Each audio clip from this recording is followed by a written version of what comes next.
समान नागरी कायदा म्हटलं की प्रत्येकाच्या भुवया उंचावतात।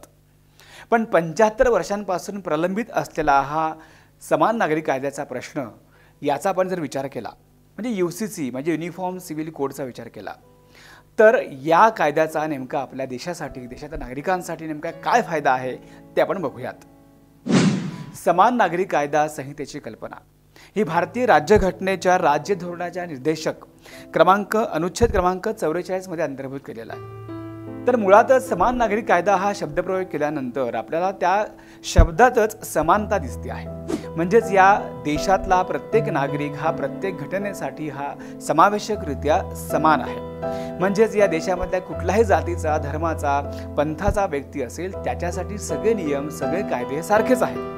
मग तरी सुद्धा समान नागरी कायदा हा वेगळा करण्याची आवश्यकता नेमकी काय आहे हे आपण प्रत्यक्षात पाहूया। तर महत्त्वाचा मुद्दा असा आहे की तर विवाह, घटस्फोट, दत्तक घेणे, वारसा हक्क या प्रकारच्या नियमांसाठी आपल्या प्रत्येक धर्मामध्ये प्रत्येक जातीनुसार प्रत्येकाने आपापल्या धर्मांच्या तत्वांवर तयार केलेले काही कायदे आहेत आणि त्याचा अवलंब केला जातो। आणि त्यामुळे महिलांवर सगळ्यात जास्त अन्याय अत्याचार अप्रत्यक्ष प्रत्यक्षरित्या होत असतो। आणि म्हणूनच आता इथून पुढे कुणालाही आपल्या धर्माच्या आधारावर या प्रकारचे वेगळे कायदे तयार करण्याची आवश्यकता राहणार नाही, कारण समान नागरी कायदा हा सगळ्या धर्मांसाठी सारखा आणि समान असेल। हिंदू मॅरेज ॲक्ट नुसार हिंदू धर्मातील व्यक्तीला एकाच महिलेशी विवाह करता येतो, तर त्या उलट मुस्लिम धर्मामध्ये अनेक महिलांची विवाह करण्याची परंपरा आहे। मात्र आता इथून पुढे जर का समान नागरी कायदा लागू झाला तर देशातल्या कोणत्याही धर्माच्या व्यक्तीला फक्त आणि फक्त एकाच महिलेशी विवाह करता येणार आहे। आणि त्यासोबतच त्या महिलेसाठी असणारे विवाह संदर्भातले, घटस्फोटा संदर्भातले, दत्तक संदर्भातले, वारसा हक्का संदर्भातले सगळेच कायदे जे आहेत ते लागू असणार आहेत। त्यामुळे इथून पुढे कोणत्याही धर्माच्या आधारावर कुणालाही कुठल्याही व्यक्तीवर अन्याय होणार नाही हे मात्र निश्चित आहे।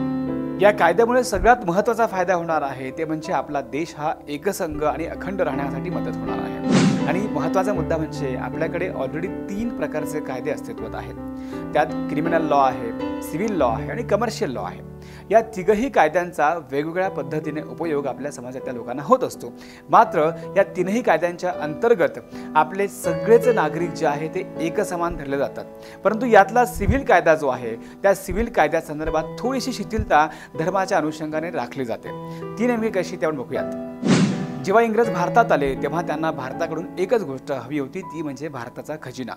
आणि त्यासाठी त्यांनी विशिष्ट असे कमर्शियल लॉज या ठिकाणी भारतातल्या नागरिकांसाठी लावले।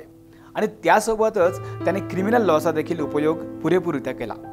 मात्र सिव्हिल लॉमध्ये त्यांना कोणतीही ढवळाढवळ करण्याची आवश्यकता वाटली नाही, कारण तो कायदा त्यांच्या कोणत्याही फायद्याचा नव्हता। आणि त्याउलट जेव्हा देशाची फाळणी झाली त्याच्यानंतर तेव्हाच्या तत्कालीन राजकीय नेत्यांनी पुढाऱ्यांनी कोणत्याही प्रकारे सिव्हिल लॉमध्ये बदल करण्याचा निर्णय घेतला नाही, कारण त्यांना हिंदू मुस्लिम संदर्भातला जो काही तिढा होता हा असाच तेवत ठेवायचा होता राजकीय फायद्यांसाठी।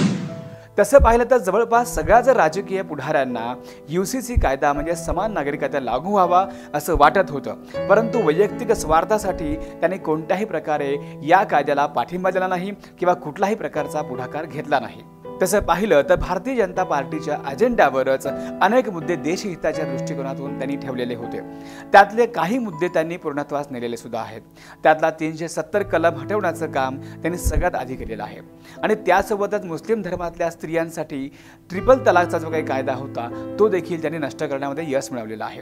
आता मात्र समान नागरी कायदा भारतीय जनता पार्टीच्या अजेंड्यावर जो आहे तो कसा अस्तित्वात येईल यासाठी प्रयत्न सुरू आहेत। नेमका हा कायदा अस्तित्वात आल्यानंतर कोणाचा काय फायदा होणार आहे, कोणाचा काय तोटा होणार आहे ते आपण बघूयात। मुळातच हा कायदा लागू झाल्यानंतर देशातील कोणत्याही धर्मातील लोकांवर अन्याय होणार नाहीये।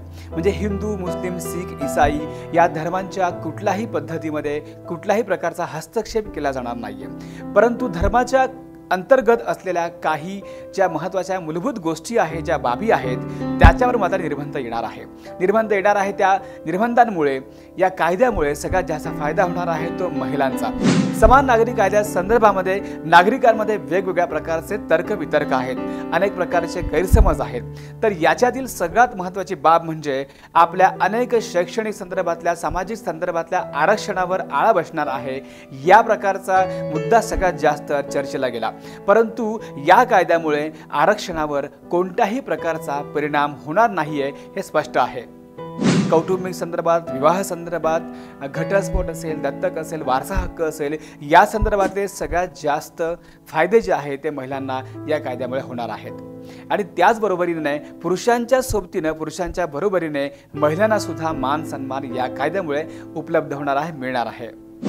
या कायद्यामुळे पुरुषांसोबतच महिलांना सुद्धा बरोबरीची वागणूक मिळणार आहे। आणि त्यासोबत विवाह, घटस्फोट, वारसा, दत्तक घेणे आणि कुटुंबातील संपत्तीवर मुलांचा आणि मुलींचा समान हक्क असणे, या सगळ्या तरतुदींचा याच्यामध्ये समावेश आहे।